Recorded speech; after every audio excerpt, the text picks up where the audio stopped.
Deus vem provar a todos nós com fogo abrasador. Quem ousa então se submeter à chama desse amor,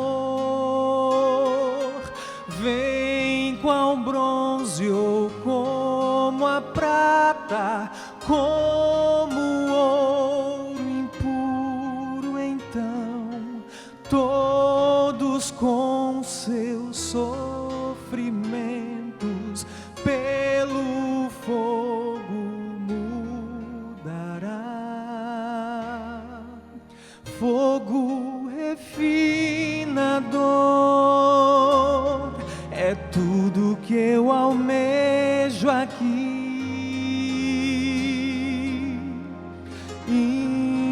Impurezas vem tirar e o Senhor glorificar. Vem consumir meu ser, refina e me faz melhor. Escolho sem me importar o fogo refinador.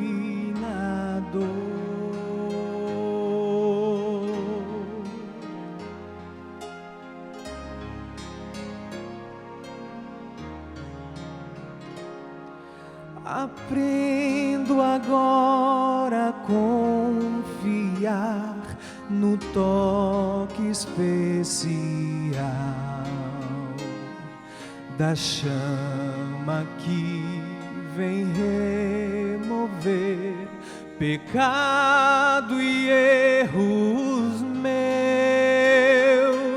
Cada dia é mais profundo, se vou suportar, não sei, mas de Cristo vem a força que sustenta até o fim. Fogo refinador é tudo que eu almejo aqui. Impurezas vem tirar e o Senhor glorificar.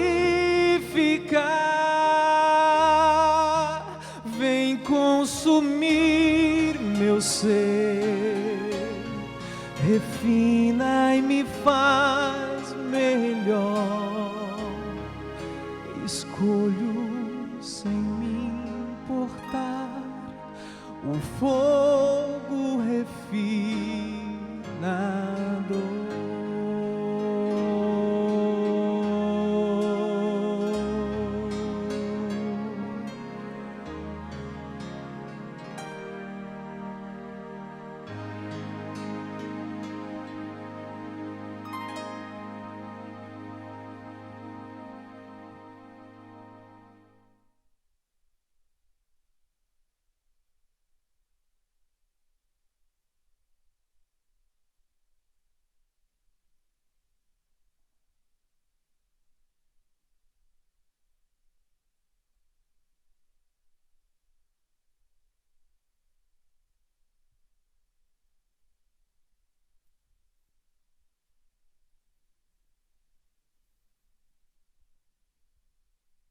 Desejo saudar todos os irmãos e amigos que esta manhã se encontram neste lugar à parte. Hoje sinto um pouco de dificuldade porque tenho dificuldade em ouvir o tom de voz, porque tenho o problema dos ouvidos obstruídos, mas eu penso que me vão ouvir e que vamos poder entender a mensagem que o Senhor me ajudou a preparar. Quero dar as boas-vindas a todos vós e às visitas que hoje tiveram ou propuseram no seu coração estar connosco. Vamos então substituir o microfone, porque parece que...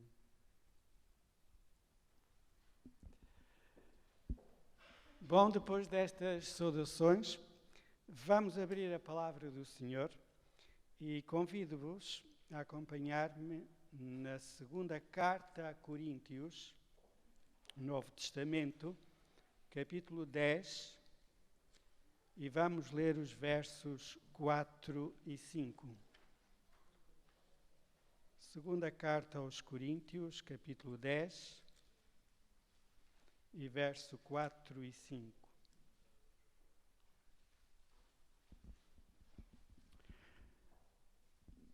Podemos então ler as palavras aqui na Santa Escritura. As armas da nossa milícia não são carnais, mas sim poderosas em Deus para a destruição das fortalezas. Derrubamos raciocínios e toda altivez que se levante contra o conhecimento de Deus e levamos cativo todo o pensamento à obediência de Cristo. Prezados irmãos, durante algumas semanas, durante este mês de agosto, nas reuniões de oração temos meditado neste pensamento, neste versículo. E gostaria então de começar a reflexão desta manhã com este mesmo versículo.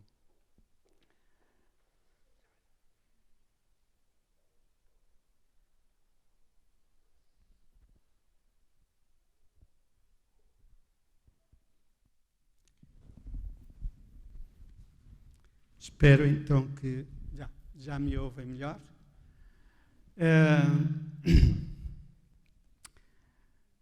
Queridos irmãos, aqui este verso que nós acabamos de ler, ou estes versos, falam-nos das armas da nossa milícia. E diz-nos que estas armas não são carnais, são poderosas em Deus para a destruição de fortalezas.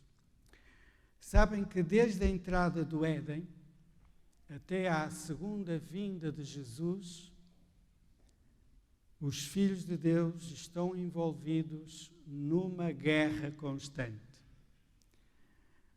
O nosso Deus Criador, quando despediu Adão e Eva do jardim do Éden, ele declarou: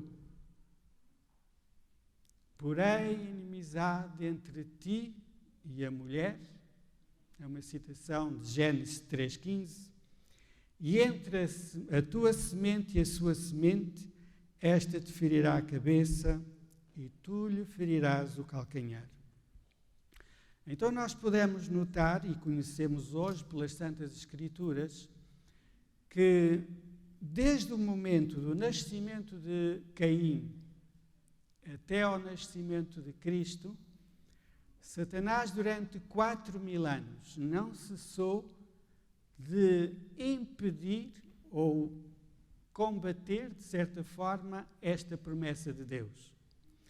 E desde Caim nós vemos a guerra constante que o inimigo vai fazer toda a descendência da mulher para impedir que o Salvador viesse, que Jesus nascesse, para esmagar a cabeça da serpente.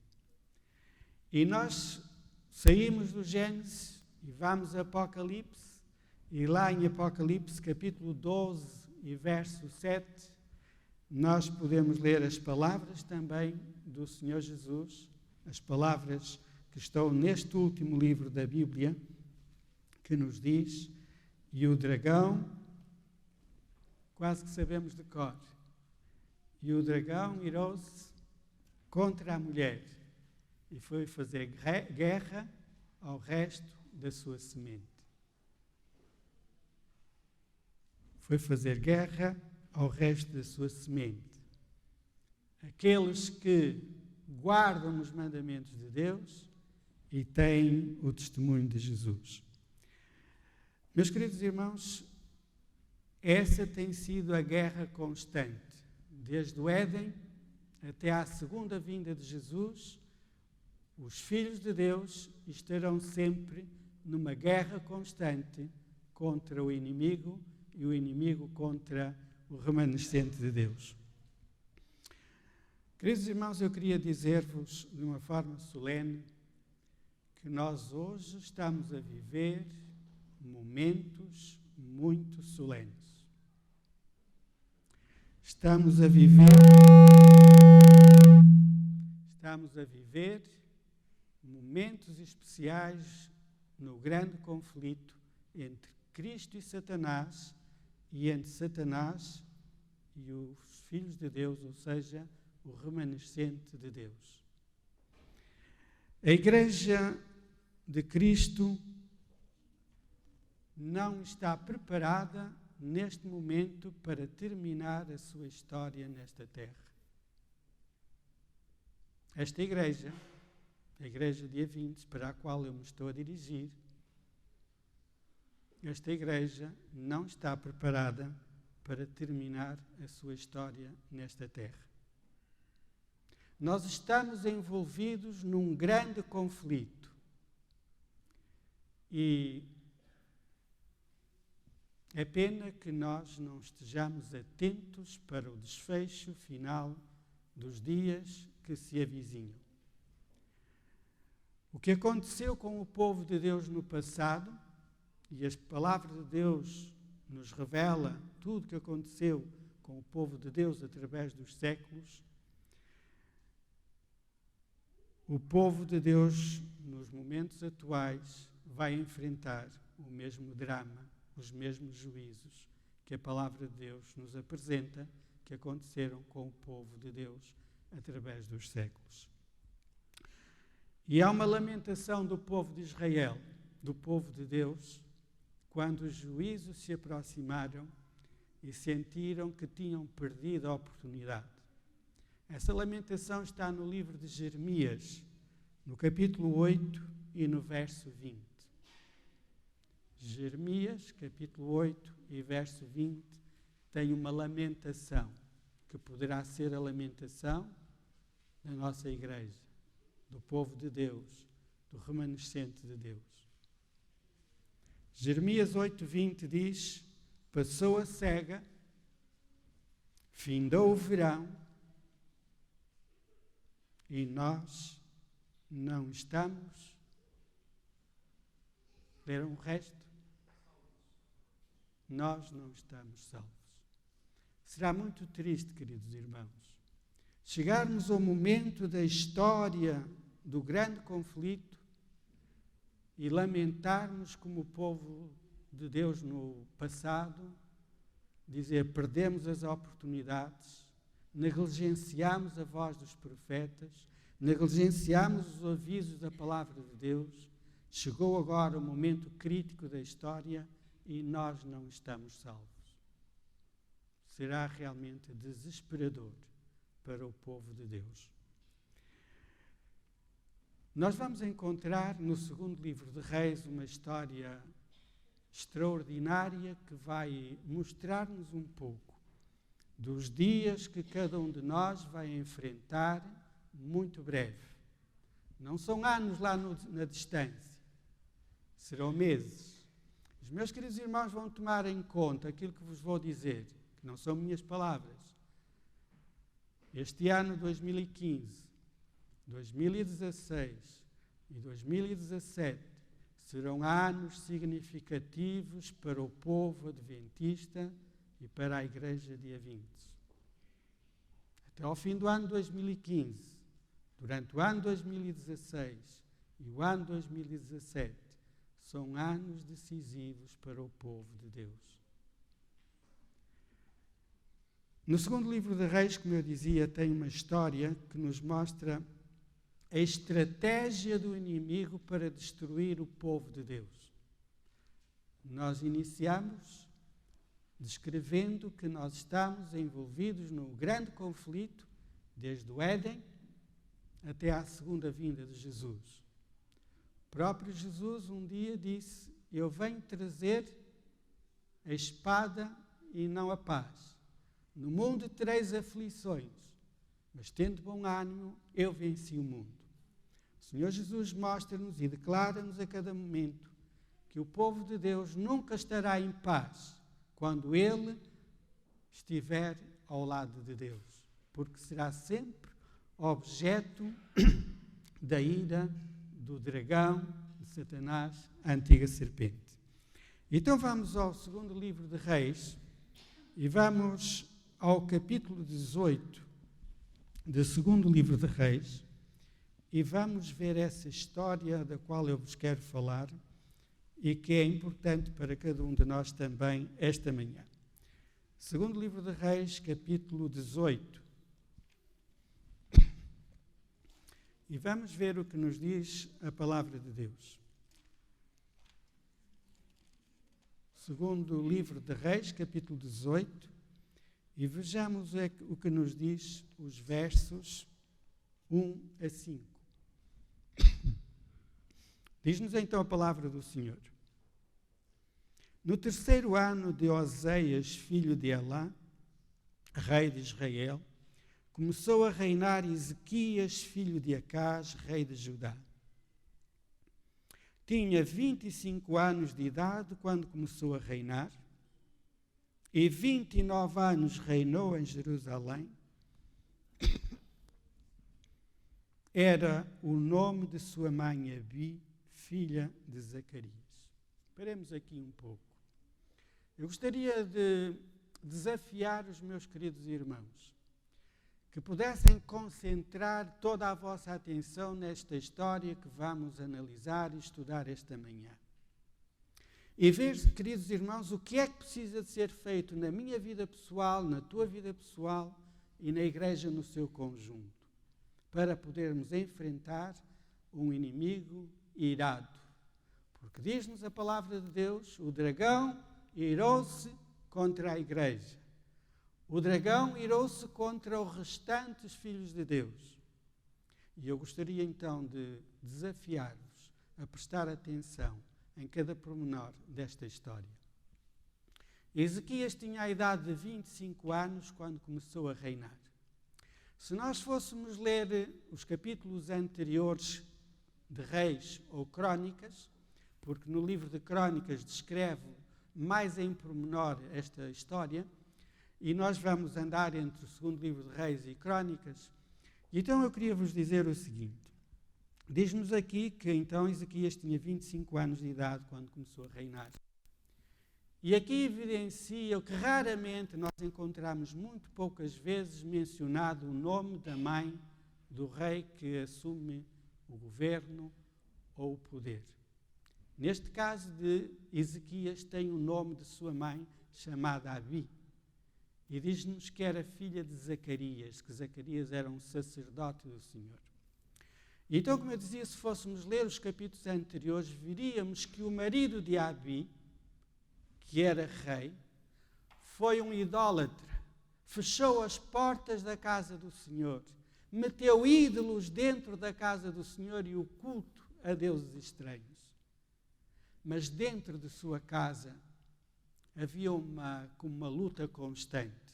A esposa era temente e fiel a Deus e o marido era um apóstata, um idólatra e que levou toda a nação de Israel à apostasia e ao abandono das coisas de Deus e dos caminhos de Deus. Agora nasce esta criança, nasce Ezequias, e a mãe se dedica a uma educação zelosa, porque quer salvar o seu filho da idolatria e ela sabe que o seu filho vai ser o sucessor do seu marido no governo do povo de Deus. Chegou o fim da vida do seu marido e agora Ezequias, com 25 anos, vai assumir o governo e a direção do povo de Deus. Este jovem consagrado, vejamos como é que ele vai proceder. Verso 3. Fez o que era reto aos olhos do Senhor, conforme tudo o que fizera Davi, seu pai. Tirou os altos, quebrou as colunas, deitou abaixo os postes ídolos, despedaçou a serpente de bronze que Moisés fizera, pois até aquele dia os filhos de Israel lhe queimavam incenso e lhe chamavam Neustá. Confiou no Senhor Deus de Israel, de maneira que depois dele não houve seu semelhante entre todos os reis de Judá, nem entre os que foram antes dele. Linda história de um jovem que assume a liderança do povo de Deus e que decide a todo custo implementar uma reforma espiritual no seio da sua igreja, no meio do povo de Deus. E, meus queridos irmãos, o que acontece aqui, como acabamos de ler, é que Ezequias, digamos que vai vencer as fortalezas que o inimigo tinha colocado para com o povo de Deus. Se uma nação inteira estava na idolatria, não era fácil que agora o novo rei fosse implementar uma reforma espiritual no meio do seu povo. Mas o que nós vemos é que Ezequias começa por si mesmo, começa por sua casa. E se fôssemos ler todo o relato, vemos que ele primeiro chama os sacerdotes, depois chama os príncipes, depois chama o povo e então provoca ali, com a ajuda do Senhor, uma reforma espiritual completa no meio do povo de Deus. Então, vemos que ele abre as portas da casa do Senhor, repara as portas da casa do Senhor, mandou destruir todos os ídolos do templo, dos bosques, convoca os líderes da igreja e o povo para se santificar e restabelece o culto ao verdadeiro Deus na casa do Senhor. O resultado desta obra maravilhosa que Ezequias realiza com a ação do Espírito de Deus, nós o encontramos no segundo livro de Crônicas.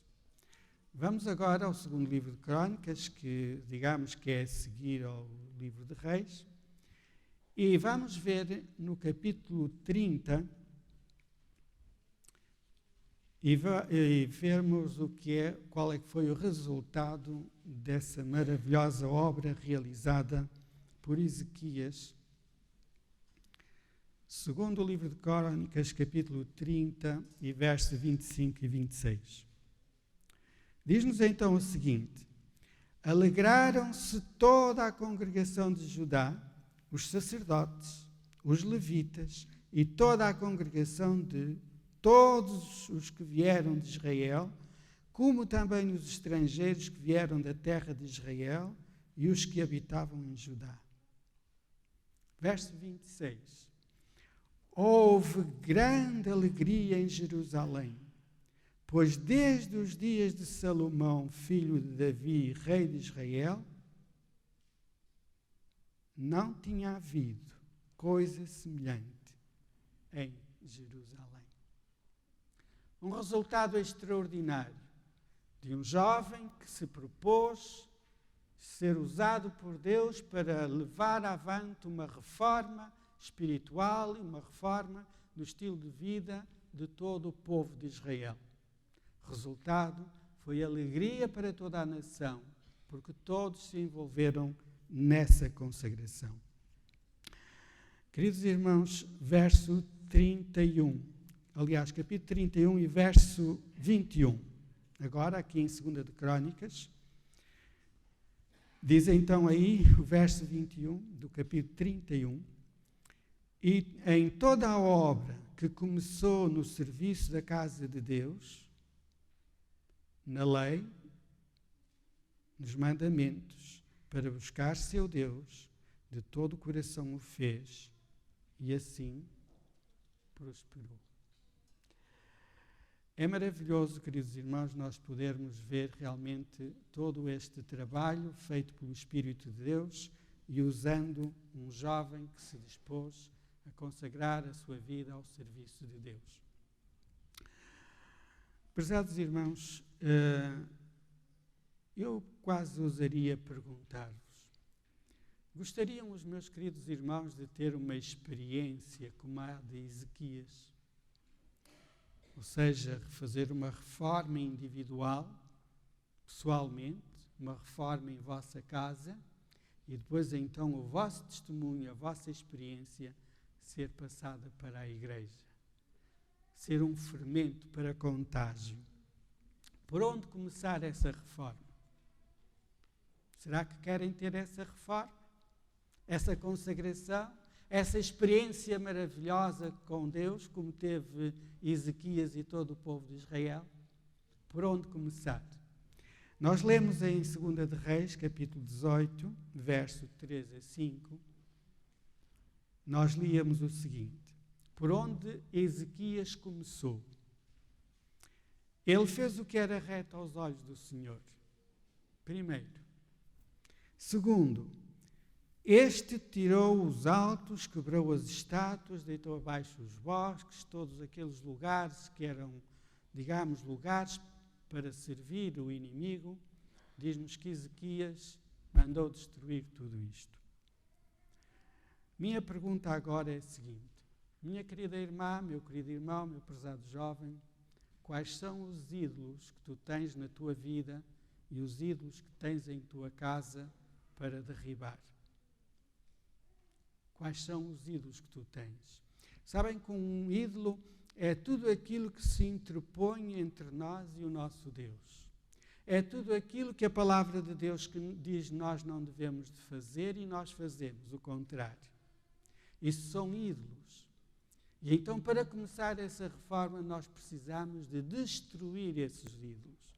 Esses ídolos podem ser hábitos que nós temos, podem ser costumes, podem ser gostos, e tudo isso precisa de ser alterado. Quando pela palavra de Deus e pelo Espírito de profecia, nós temos conselhos que nos são dados para mudar o nosso estilo de vida, então, se nós não queremos, isso pode ser considerado ídolos na nossa vida que se estão a interpor na nossa relação com Deus.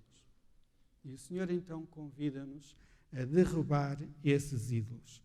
Porque quando nós vimos à igreja do Senhor para adorar, nós precisamos de ponderar quem é que vimos adorar.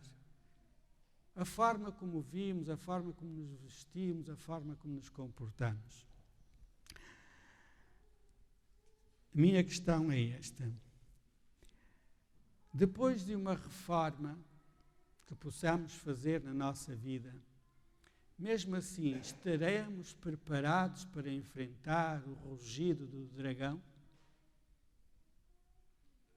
Entendam a profundidade da minha pergunta.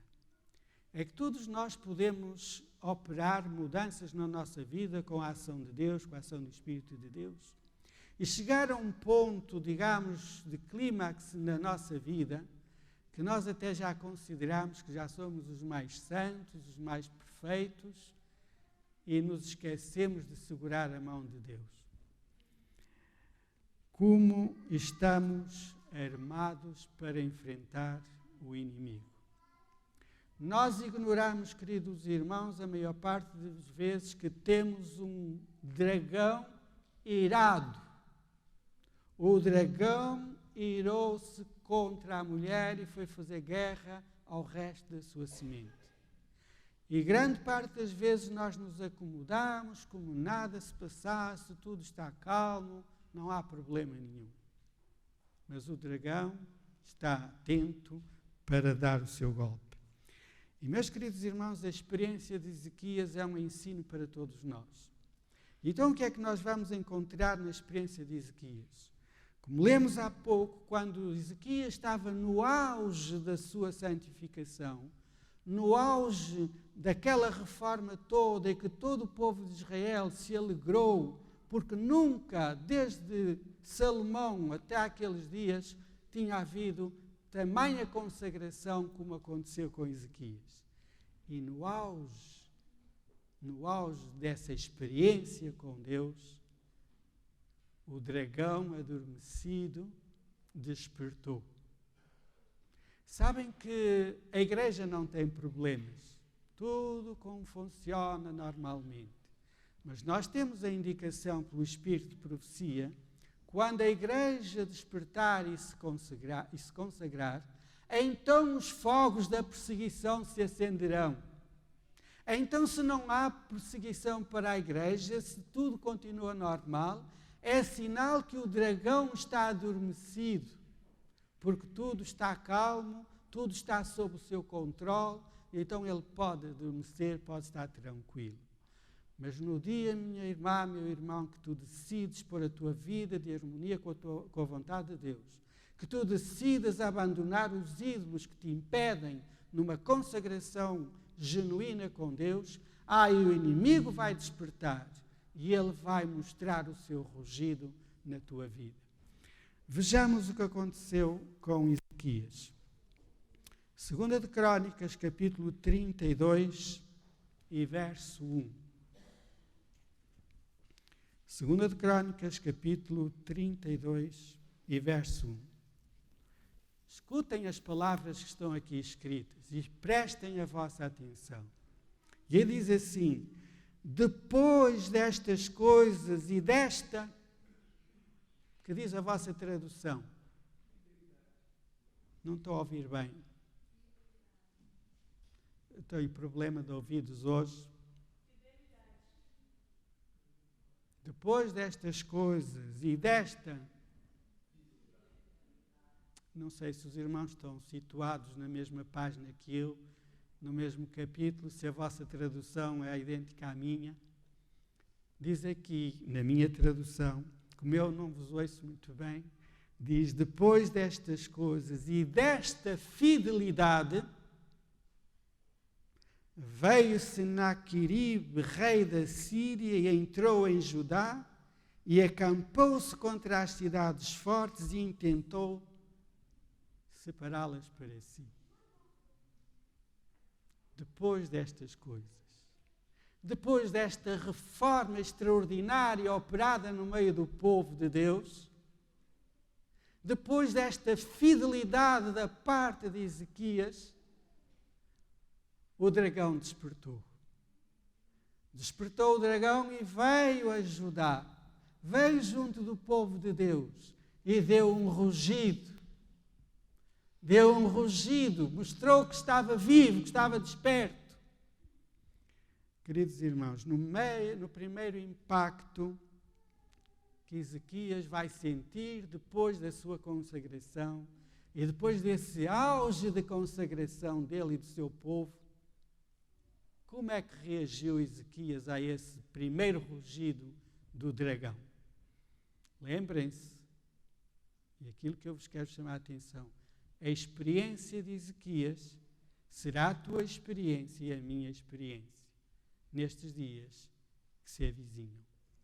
Vejamos o que aconteceu no segundo livro de Reis, capítulo 18, verso 13. Vejamos como é que Ezequias reagiu. Segundo livro de Reis, capítulo 18, verso 13 a 15. Diz então o seguinte: no 14º ano do rei Ezequias, subiu Senaqueribe, rei da Síria, contra todas as cidades fortificadas de Judá e as tomou. Como é que estavam as cidades de Judá? Como é que diz lá, meus queridos irmãos? Não consigo ouvir. Como é que estavam as cidades?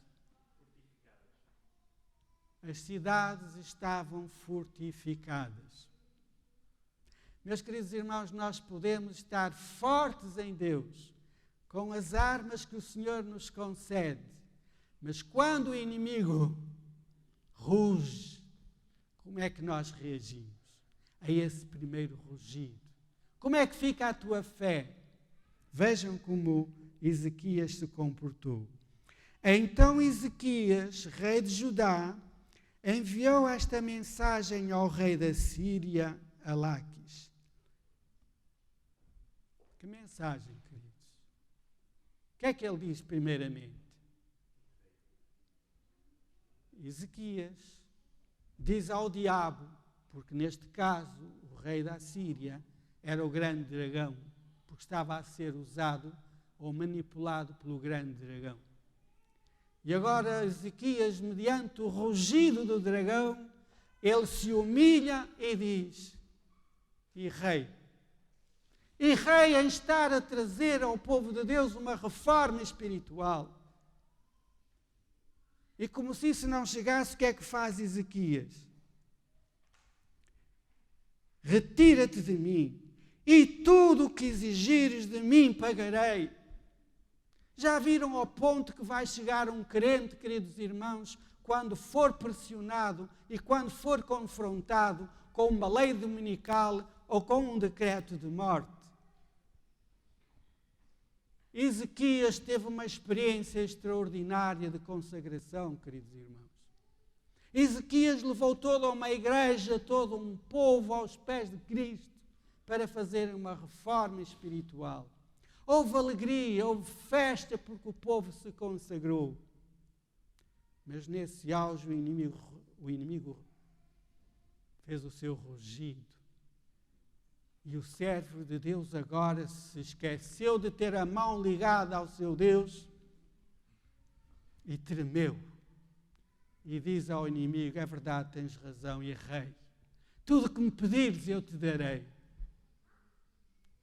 Já viram o que é, queridos irmãos? Quando vier um decreto, ou quando vocês, meus queridos irmãos, meus queridos jovens, receberem uma comunicação da entidade patronal e disser: a partir de hoje já não tens mais trabalho.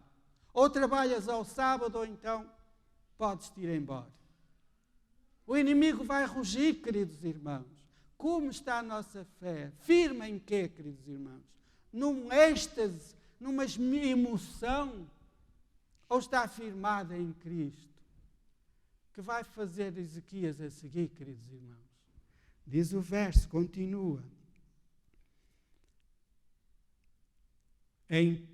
Retira-te de mim e tudo o que exigires de mim pagarei. O rei da Síria impôs a Ezequias, rei de Judá, 300 talentos de prata e 30 talentos de ouro. Muito bem. Reconheces que eu que tenho mais poder do que o teu Deus? Estás disposto a obedecer-me? Então, contrapartida, dá-me cá o que tens. E então o relato diz-nos que Ezequias vai fazer o quê? Assim Ezequias, ou deu Ezequias, toda a prata que se achou aonde? Aonde, queridos irmãos? Leiam na vossa Bíblia. Toda a prata que havia na casa do Senhor e nos tesouros da casa do rei. E nesse tempo Ezequias arrancou o ouro das portas do templo do Senhor e das ombreiras e o ouro que ele mesmo as cobrira e deu ao rei da Síria. Oh, meu querido irmão, meu querida irmã, meu querido jovem, quando tu fizeres a primeira cedência ao inimigo, ele vai querer tudo da tua vida. Ele vai te arrancar tudo da tua vida. Ele não fica por aí, ele quer a tua vida, quer ter o comando na tua vida. Foi isso que aconteceu com Ezequias. Depois da experiência maravilhosa, queridos irmãos. Às vezes nós podemos vir à igreja, ouvir uma pregação, ficarmos emocionados, vamos para casa todos empolgados, mas isso não passa de uma emoção, queridos irmãos. O Senhor quer uma experiência real com Ele cada dia.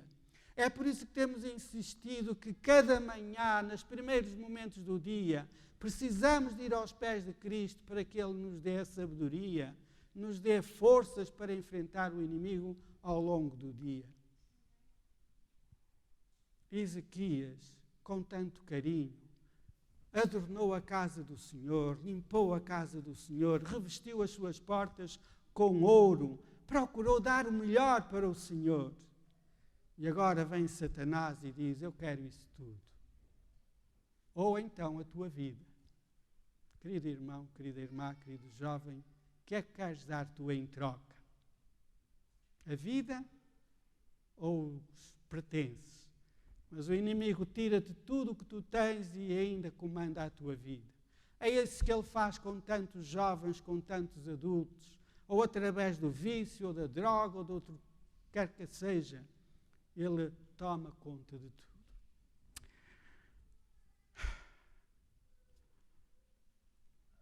Vejamos depois o que vai acontecer. Capítulo 18, e agora o verso 17. Diz então, já vimos o rei da Síria enviou a Laquis e a Tartá, a Rabsaris e a Rabseque, com um grande exército ao rei Ezequias a Jerusalém. Subiram a Jerusalém e pararam ao pé do aqueduto da piscina superior, que está junto ao caminho do campo do lavadeiro. Chamaram o rei, e Eliaquim, filho de Eliquias, o mordomo, Sebna, o escrivão, e Joá, filho de Asaf, o cronista, saíram-lhe ao encontro. Queridos irmãos, primeiro, o inimigo pôs uma pesada taxa sobre Ezequias, que ele não tinha dinheiro para pagar tal conta. Levou a arrancar toda a prata, todo o ouro que havia no templo do Senhor e os tesouros do rei. Mas não ficou por aí. Então, tempos depois, ele volta e siteia de novo a cidade e agora vai tomar decisões. Verso 19. Diz então, Rabseque lhe disse: dizei a Ezequias, assim diz o grande rei, o rei da Síria, que confiança é esta em que te estribas? Ou seja, pensas por teres dado esses tesouros todos, estás livre de mim? Não. Que confiança é essa? Verso 22, para abreviarmos. Se porém me disserdes, no Senhor nosso Deus confiamos, não é este aquele cujos altos e cujos altares Ezequias tirou, dizendo a Judá e a Jerusalém, perante este altar adorareis em Jerusalém? Verso 25. Além do mais, subi eu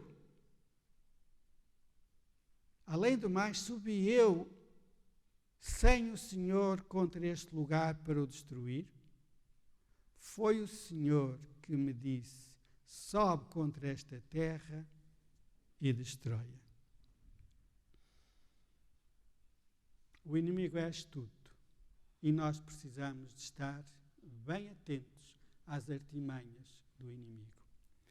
Então, vejam, meus queridos irmãos, este inimigo diz-nos que afinal não valeu a pena, digamos, a reforma espiritual que fizeram no meio de vocês. Não valeu a pena deixares de ser, ou deixares de comer isto, deixar de comer aquilo, vestir isto, vestir aquilo, privaste disto, do outro. Não valeu de nada.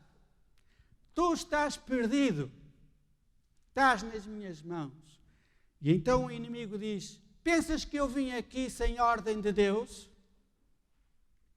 Eu vim em nome do Senhor para destruir esta terra, esta cidade e este povo. Não é isso que nós acabamos de ler, queridos irmãos? O inimigo diz, eu vou destruir-te, porque Deus te abandonou. Tu estás agora nas minhas mãos e eu vou destruir-te. De nada serviu a tua experiência com Deus, porque agora Deus te entregou em minha mão. Agora, pois, subi eu, porventura, sem o Senhor, contra este lugar para o destruir? O Senhor me disse, sobe contra esta terra e destrói-a. Meu querido irmão, minha querida irmã, que me estás a ouvir esta manhã, esta é a mentira mais astuciosa do grande inimigo, do grande dragão.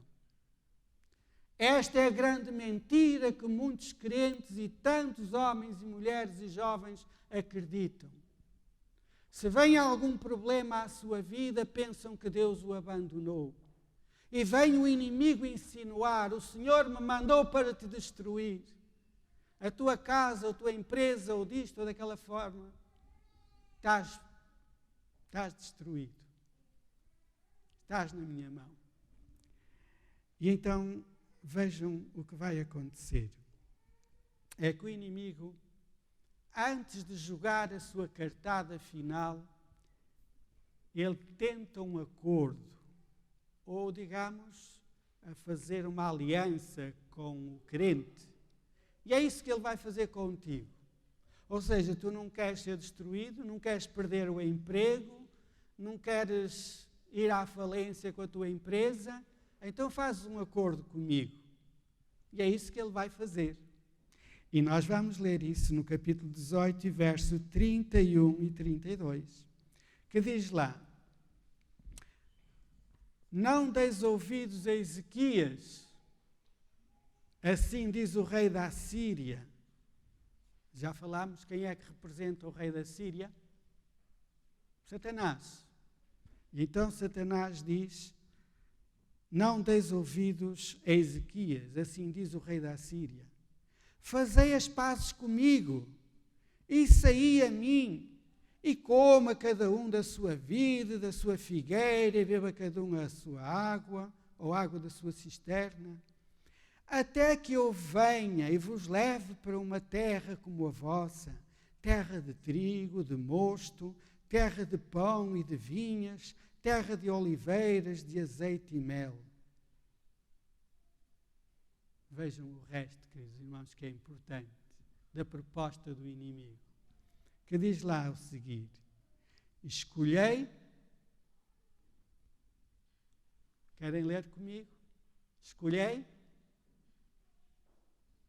não tenho coro, que diz lá o verso 32, escolhei a vida e não a morte. Não deis ouvidos a Ezequias, pois vos engana, dizendo: o Senhor vos livrará. Queridos irmãos, conhecem estas palavras que o inimigo falou para o povo e para Ezequias? Ele diz: vocês venham a mim, eu vou-vos dar o pão, a água, o vinho, o azeite, tudo o que vocês precisam, até que venha o grande rei e vos leve para onde? Para onde, queridos irmãos? Não estão a ler? Vos leve para uma terra que mana leite e mel. Quem é que nós estamos à espera, queridos irmãos, que venha e nos leve para uma terra onde não há morte, nem dor, nem sofrimento? Não há lágrimas. Não estamos à espera, porventura, que seja o Rei dos Reis e o Senhor dos Senhores. Mas o inimigo faz essa oferta. Se tu concordares comigo, se fizeres um acordo comigo, então eu vou dar tudo o que precisas. Vais ter um bom emprego, vais se ingrar na vida, vai ser extraordinária a tua experiência.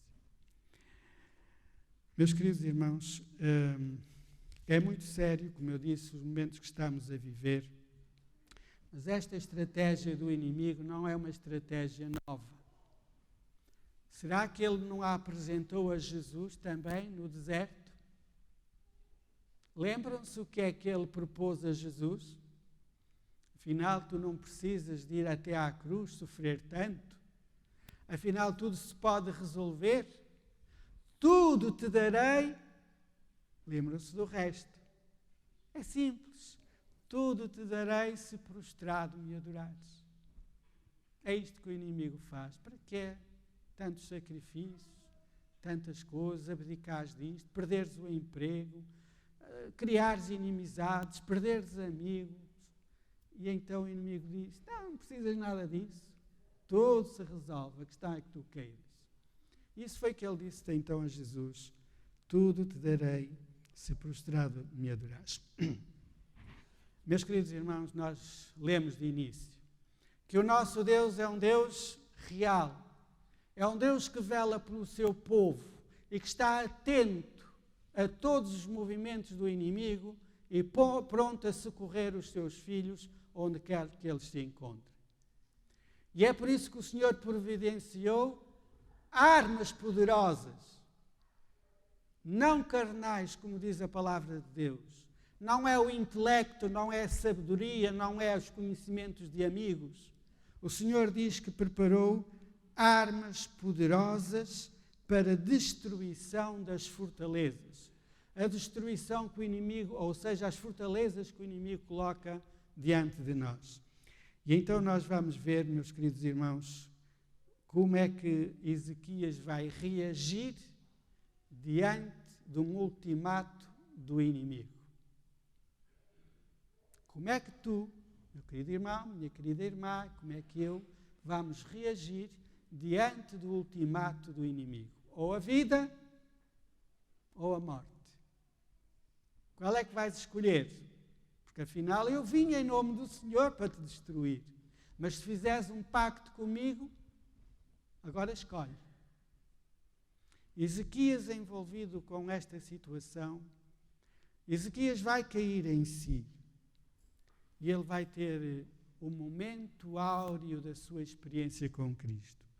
E então, no segundo livro de Reis, no capítulo 19, verso 14 a 16, diz o seguinte: recebendo, pois, Ezequias as cartas das mãos dos mensageiros e lendo-as, subiu à casa do Senhor e Ezequias as estendeu perante o Senhor. Queridos irmãos, Ezequias tinha um lugar escolhido para a oração? Tinha. Isto quer nos dizer que se tu não desenvolves o hábito de teres um lugar onde te encontras com Deus todos os dias, vais ter dificuldade na hora crítica que enfrentares nesta terra. Ezequias, diante dessa hora crítica, desse ultimato do inimigo, ele vai ao seu refúgio de oração e vai pôr as cartas diante do Senhor. E então ele vai dizer, e orou Ezequias perante o Senhor e disse: ó Senhor, Deus de Israel, que habitas entre os querubins, tu mesmo, só tu és Deus de todos os reinos da terra, tu fizeste os céus e a terra. Inclina, Senhor, o teu ouvido e ouve. Abre, Senhor, os teus olhos e olha. E ouve as palavras de Senaqueribe, que enviou a este para afrontar o Deus vivo. Verdade é, Senhor, ó Senhor, que os reis da Síria assolaram as nações e as suas terras. E lançaram os teus deuses no fogo. Porquanto deuses não eram, mas obra de mãos de homens, madeira e pedra, por isso os destruíram.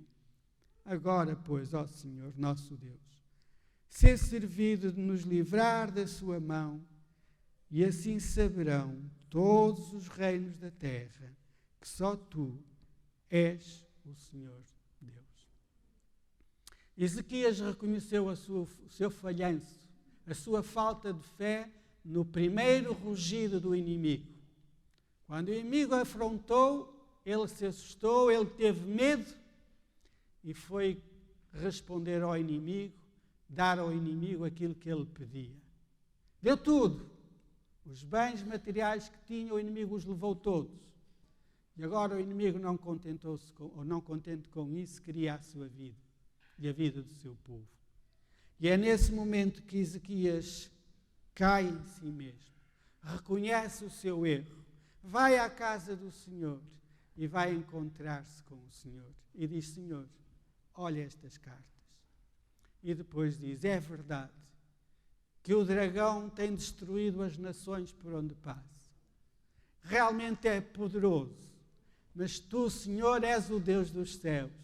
Tu criastes todas as coisas. Só tu és o Senhor Deus. Digna-te, Senhor, ouvir a minha oração. Queridos irmãos, meus prezados, uma carta do diabo que recebeu Ezequias. Já alguma vez recebeste alguma carta do diabo? Talvez uma conta das finanças que não esperavas, uma conta da segurança social, talvez, sei lá, um relatório médico de alguma doença que tu nunca esperavas ou suspeitavas que tinha, e ficaste desesperado, abalado, como vai ser? Como é que reages ou reagistes diante disso? Com pânico? Pois Ezequias reagiu com pânico nesta situação. Diante de qualquer muralha ou fortaleza que o inimigo ponha diante de ti, o que tens que fazer é como fez Ezequias. Não entrar em confronto com Satanás. Ezequias foi-se encontrar com o Senhor no seu santo templo e ali derramar a sua alma e ali apresentar o seu problema e apresentar a sua angústia. Qual foi a resposta que o Senhor deu a Ezequias? Capítulo 19 e verso 20, temos a resposta do pedido de Ezequias. 2 de Reis 19 e verso 20. Diz a palavra do Senhor: Então Isaías, filho de Amós, mandou dizer a Ezequias: Assim diz o Senhor, Deus de Israel: O que me pediste acerca de Senaqueribe, rei da Síria, que diz lá? Queridos irmãos, nós temos um Deus real, queridos irmãos.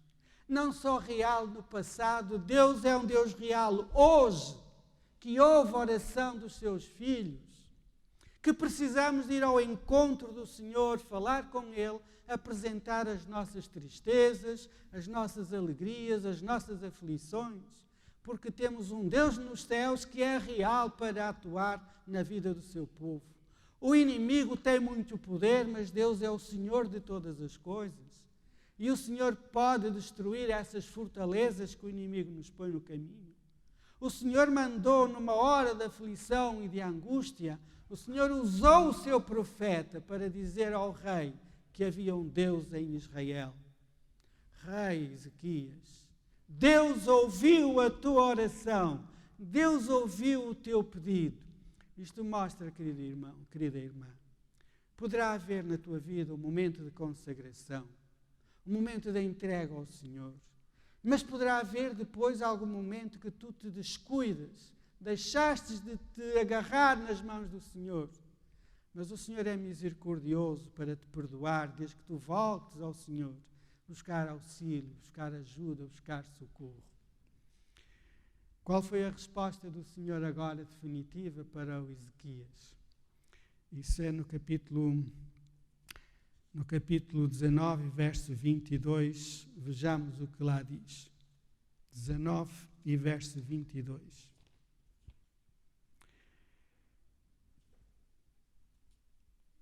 Segunda de Reis, capítulo 19, verso 22. Diz então o Senhor a falar como fosse para o rei da Síria, diz assim: A quem afrontastes e blasfemaste? E contra quem alçastes a voz e erguestes os olhos ao alto? Contra o Santo de Israel. Por meio de teus mensageiros afrontaste o Senhor e disseste: Com a multidão dos meus carros subi ao alto dos montes, aos lados do Líbano. Cortei os seus altos cedros e as suas mais formosas faias e entrei nas suas partes mais extremas, no melhor das suas florestas. Verso 32. Portanto, assim diz o Senhor acerca do rei da Síria: Não entrarás nesta cidade, nem lançará nela flecha alguma, tampouco virá perante ela com escudo, nem levantará terraplenos contra ela. Pelo caminho por onde vier, por esse voltará, nesta cidade não entrará, diz o Senhor. Eu defenderei esta cidade para livrar por amor de mim e por amor do meu servo Davi. Esta foi a resposta que o Senhor deu ao seu servo, que clamava por socorro, por ajuda. E o Senhor diz a Satanás: aqui não vais entrar. Na vida deste filho de Deus, tu não vais entrar. Se tu, meu querido irmão, minha querida irmã, te agarras a Deus e lhe fazes a vontade e vives para honrar o Senhor vai pôr o seu mensageiro à porta e não permitirá que o inimigo entre em tua casa ou na tua vida. Por fim, nós vemos o resultado final no capítulo 19, verso 35. Naquela mesma noite, saiu o anjo do Senhor e feriu no arraial dos assírios a 185.000 deles. Levantando-se os assírios pela manhã cedo, viram que todos estes eram cadáveres. Meu querido irmão, minha querida irmã, se tu entregas o teu problema ao Senhor, seja ele de que ordem for, e se é da vontade de Deus, o Senhor vai intervir, que não importa quão poderoso seja o inimigo, o Senhor vai intervir na tua vida, no teu problema e vai te socorrer. Satanás é um inimigo vencido e nós precisamos, por experiência individual, viver esta certeza. Deus é um Deus real, hoje, como foi no passado. E para os dias que se avizinham, o Senhor quer que tu e eu nos apetrechemos dessas armas poderosas que o Senhor põe à nossa disposição. Armas poderosas em Deus para destruir as fortalezas e para destruir os concílios ou os acordos ou as artimanhas que Satanás possa criar contra ti. Que o Senhor te abençoe. Que o Senhor te ajude a tomar uma decisão. Ir para casa e tomar a decisão de fazeres uma reforma na tua vida.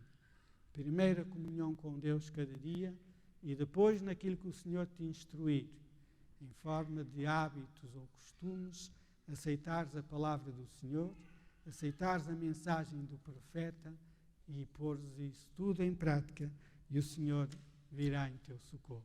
Amém.